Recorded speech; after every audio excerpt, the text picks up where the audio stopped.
Hi friends, मी आज तुम्हाला दाखवते झाडं लावलेली. पण ते मध्ये आता पावसाळा आहे म्हणून छान हिरवी झाल्यात ती.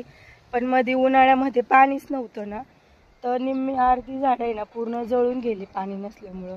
त्याच्यात गुलाबाचं अजून 2 प्रकारचे गुलाब होते ते पण गेली जळून, आणि कढीपत्ता पूर्ण वाळला होता. आता बघा किती छान फुटलंय. हे बघा, हे फणस आहे.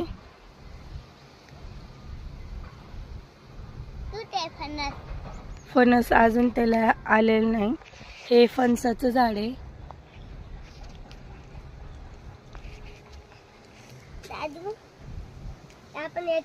हे आहे फणसाचं झाड. त्याला छोटे छोटे फणस येऊन गेल्यात, आता काय परत आली नाही. आणि आंब्याची पण झाड आहेत खाली. 2-3 होते, एक हवेने गेलं पडून. त्याला आंबे पण आले होते आणि एवढा छान गोड आंबा आहे ना, खूप छान आहे तो आंबा. त्याची टेस्ट पण एवढी छान आहे. आम्ही घरी पिकवले होते. इकडं सीताफळी पण आहे, त्याला पण छोटे छोटे सीताफळं आलेत, तुम्हाला दाखवते. हे बघा,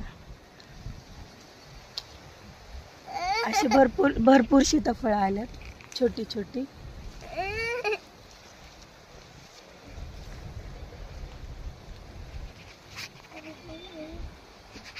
ते पण खायला खूप म्हणजे खूप गोड आहे.